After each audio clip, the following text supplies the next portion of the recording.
নমস্কার, আপনারা দেখছেন ওঙ্কার বাংলা। আপনাদের সঙ্গে রয়েছি আমি সৌমি। নজর রাখবো গুরুত্বপূর্ণ খবরের দিকে।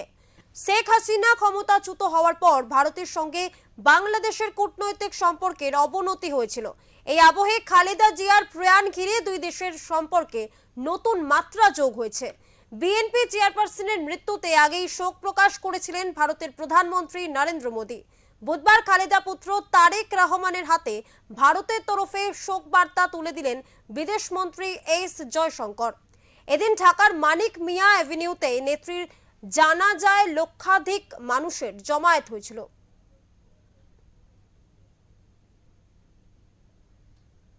বিএনপির চেয়ারপারসন ও বাংলাদেশের প্রাক্তন প্রধানমন্ত্রী খালেদা জিয়ার জানাজায় মানুষের ঢল। বুধবার বেলা 3:03 ঢাকার মানিক মিয়া অ্যাভিনিউতে খালেদার জানাজা শুরু হয়। এদিন জানাজায় অংশগ্রহণ নিতে বাংলাদেশের বিভিন্ন জায়গা থেকে মানুষ এসেছিলেন। জানাজার আগে মায়ের জন্য সবার কাছে প্রার্থনা করার আর্জি জানান খালেদার পুত্র তারেক রহমান। বেলা 3টে পর্যন্ত মানিক মিয়া অ্যাভিনিউর সংলগ্ন এলাকা বিজয় সরণি, খামার বাড়ি, কারওয়ান বাজার, ফার্ম গেট, শাহবাগ, মোহাম্মদপুর লোকে লোকারণ্য হয়ে ওঠে। খালেদা জিয়ার জানাজায় অংশ নেন বাংলাদেশের প্রধান উপদেষ্টা মোহাম্মদ ইউনুসও।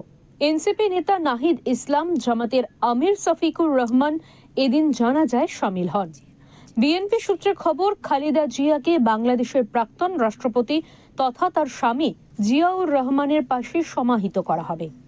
পূর্ণ রাষ্ট্রীয় মর্যাদায় বাংলাদেশের প্রথম নারী প্রধানমন্ত্রীকে কবরস্থ করা হবে। তার সমাহিত করার সময় খালেদার পরিবারের সদস্য, দেশের গুরুত্বপূর্ণ ব্যক্তি, সরকারের দায়িত্বপ্রাপ্ত ব্যক্তি, বিদেশের অতিথি, রাষ্ট্রদূতেরা উপস্থিত থাকবেন। ব্যুরো রিপোর্ট, ওঙ্কার বাংলা।